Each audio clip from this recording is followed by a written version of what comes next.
DLCs. Oh, how I love DLCs.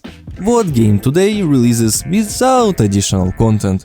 Certainly not this one. Chaos Gate Daemonhunters has 3 DLCs. Are any of them worth it? Should you buy the bundle? Or is it just a cash grab? Let's find out. In Warhammer 40,000, Chaos Gate Daemonhunters. Before talking about paid DLCs, I want to give a shout out to the game's post-release support as a whole. Many games launch in a messy state, push out a few DLCs and call it a day. Daemonhunters isn't one of them. It had an active post-launch life with plenty of updates, mostly fixing issues and refining gameplay. From what I can see, they succeeded. The game today is in a much better state than it was at release.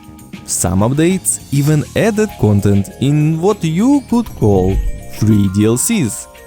New equipment, a ton of new enemies, maps and even an entirely new mission type. Patient gamers win again. Now onto the main show, paid DLCs. DLC 1. Castellan Champion Pack. This DLC contains a new unit and the game soundtrack. The soundtrack is cool if you're into that, but I'm all about gameplay. The unit is Castellan Crow, an established character from the lore, a legendary warrior wielding an incredibly unique sword. Despite being a major lore character, he isn't integrated into the story at all. No cutscenes, no dialogue, not even a single comment from anyone. He just shows up with a pop-up message saying, "Hey, this super strong knight joined you." And that's it. He's just there. Also, he can't be customized. Not his skills, not his appearance, not even his loadout. He's locked into his lore-accurate tabletop model design. When Crow first joins, he's a powerhouse, easily outclassing your early game nights. But since he doesn't evolve, he gradually falls behind. By the endgame, he's still solid, but no longer overpowered. You can get this incredible 1-unit DLC bundled with the game for an extra $10, or buy it separately for $15. $15 for a single unit! What a deal! This is not a banger. This is not a banger. And I know bangers. I know bangers. Don't buy this on its own. Only even consider it if you're getting the full bundle with all the DLCs. DLC 2 Duty Eternal.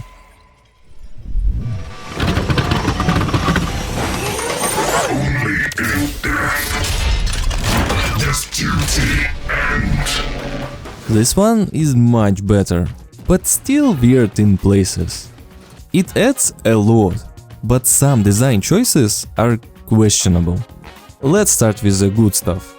Duty Eternal introduces the Tech Marine class, and oh my god, do they look cool! Machine-like plating, gear-shaped pauldrons, mechanical arms loaded with tools. They're a visual treat. Gameplay-wise, Tech Marines are unlike anything I've seen in these types of games. They're essentially summoners, deploying servitors to fight alongside them. You can deploy up to 4 servitors, each with different abilities, from stunning enemies to blasting them apart with plasma cannons. If a servitor dies, who cares? They're expendable and simply get replaced next mission. It's a unique playstyle and I think it's fun. I used my Tech Marines a lot and enjoyed them.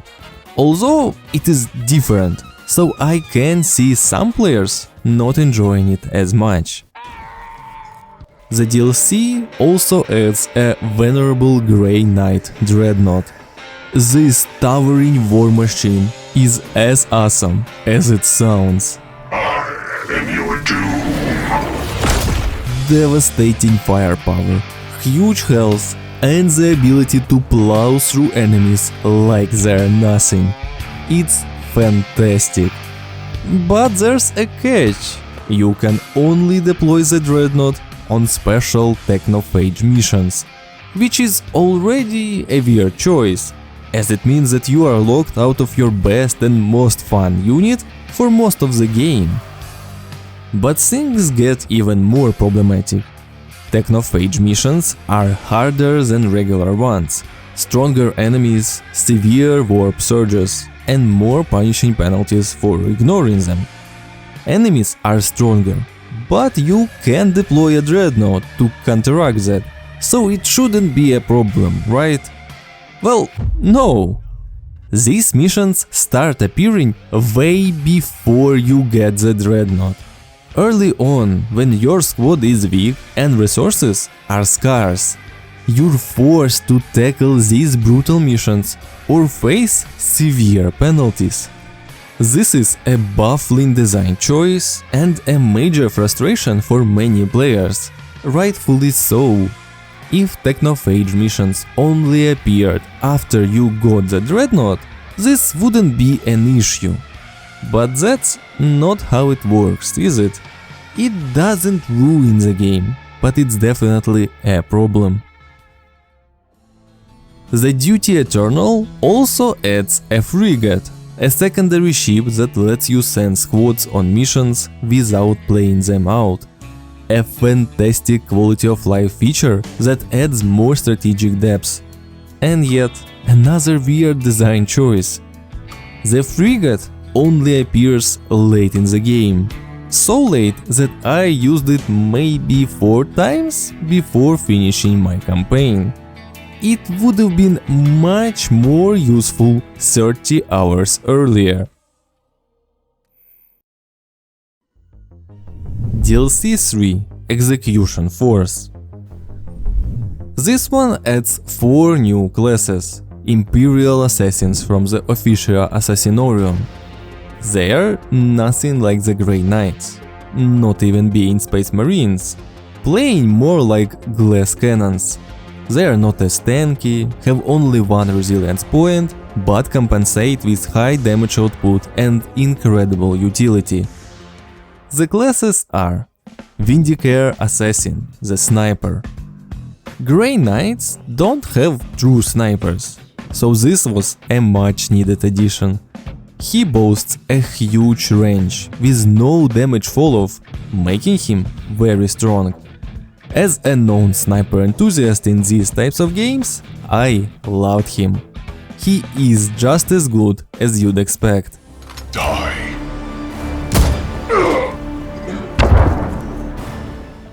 Kalidos Assassin, the Shapeshifter. She can disguise as enemies, making them completely ignore her. She also has a few abilities that cost nothing. No action points, no willpower, just cooldowns. Some even work while disguised. Extremely useful. Kneel and be judged. Calexus Assassin, the Anti-Psyker. In the lore, they are feared by everyone, and the game does them justice. Completely immune to psychic attacks, can nullify enemies, reduce warp charge, attack through walls, and even close warp rifts to completely deny enemy reinforcements. Insanely strong. Unleashing my eye. Eversor Assassin, the Psycho Melee Killer. Even though I love snipers, this was my favorite class in the game.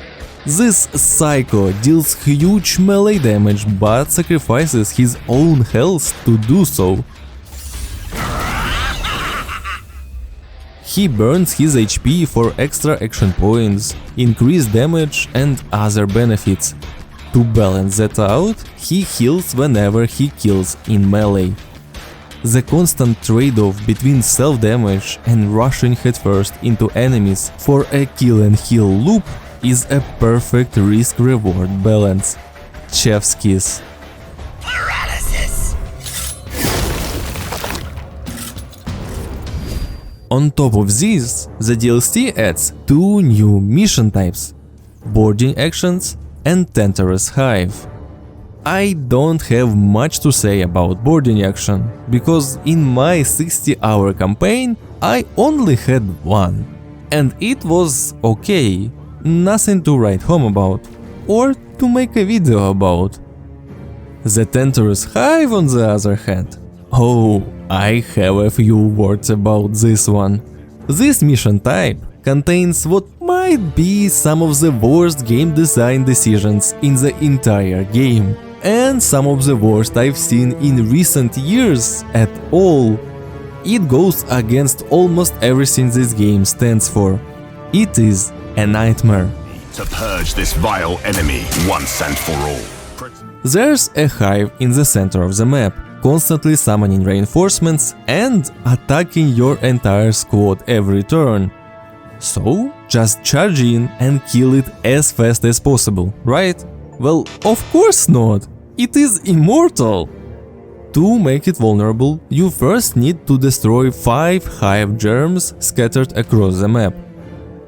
Okay, that's rough, but I get the idea. The goal seems to be a race against time, rushing to eliminate the germs while using the AP refresh mechanic to get from encounter to encounter. This way, the hive would not have enough time to do too much damage and summon too many oh wait, it doesn't work. Because the hive has a global attack, you are always in combat with it, and thus can't actually clear the enemies to activate the AP refresh. One of the most important mechanics in the game just simply doesn't work here. Why? Who the hell designed this? It's so anti-player and anti-fun that I can't even explain just how awful these missions were. How did this get approved? Did no one ask, is this actually okay? Is this fun? Just how? Thankfully, it's a rarer mission type and often can be ignored without major consequences. Despite that disaster, Execution Force is still a great DLC. The assassins are fantastic. Each class is unique, well designed and incredibly fun to use. And while the Tentarus Hive mission should be studied in how not to do game design courses, it doesn't ruin the whole DLC. The threat is vanquished. Well done, Commander. We will... The verdict. So, we've got one bad and, frankly, unnecessary DLC. One with a mixed bag of pros and cons, and one that's generally great. A weird but okayish selection. Should you buy them? The full game plus DLC bundle costs $81. The base game alone is $45, so you're paying nearly double for the DLCs, without getting anywhere near double the content. Even on sale, the base game drops down to $13.50, while the DLC bundle is $30. That's not cheap. And honestly, considering everything, I'm not sure if the cost is justified.